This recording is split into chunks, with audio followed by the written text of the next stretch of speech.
just signal me in. Hey, so this is Tony with Gator Roofing. I'm out here doing a repairability test on this roof because we've had a handful of shingles approved. So we're just over here trying to test that. We're going to replace one of the shingles that were approved. It's been marked by insurance. You can tell that it's already not really sticking down. Taking some time. The biggest thing about doing any kind of repair,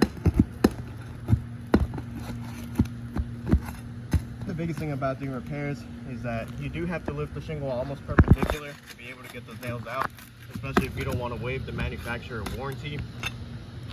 That's one of the biggest things that a lot of people don't understand. If I hold it at a 45-degree angle, there's a huge chance that I'm going to sink in the nail and it's going to go crooked. And if it's a crooked nail, then it's going to cause some leaking and it's going to waive the manufacturer defect or the manufacturer warranty on the shingle that I will be installing.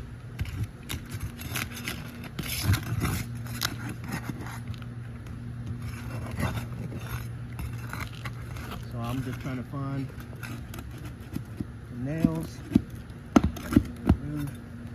As you can actually see right over here in this area, whenever I try to put my pry bar in, you can see that it tears the shingle, even though that nail is still fully intact. I did remove it, so the shingles are brittle. So you see, it's not every single shingle to try to say that I'm being reckless. All right, because this one it's perfectly fine, but this one did tear right when I put the pry bar underneath.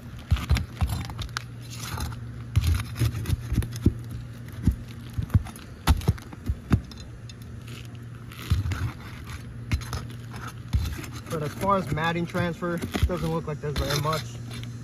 It looks good in that aspect.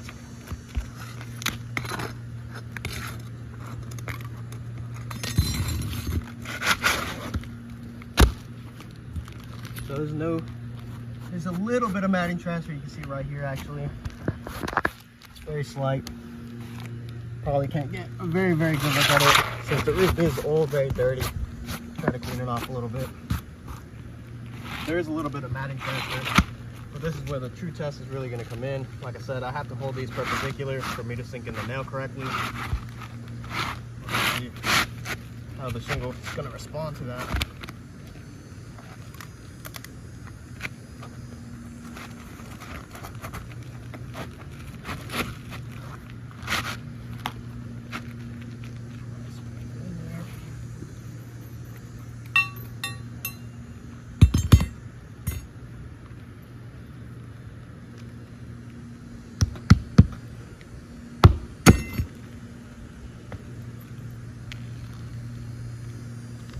But even with that, just a little bit of matting transfer, that's technically already waiving the warranty of the shingle that is currently above these.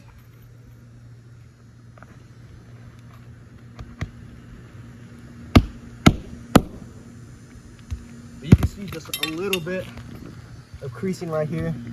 It's very slight. It's a very little bit of granules that's popped off. You can see them along these lines right here. You can see that this one even tore a little bit. So just out of this, you can already deem this roof unrepairable unless you're going to be constantly tearing up the shingles. You can see that the shingles don't respond very well to them being lifted without them losing granules. You can see that they're very brittle at the bottom when you try to put the pry bar underneath and really try to get that nail in. So this roof has already failed the repairability test. But we're going to go ahead and we're going to still nail it down and make sure that they're going to be at least watertight inside the home. But this roof did not pass the brittle test.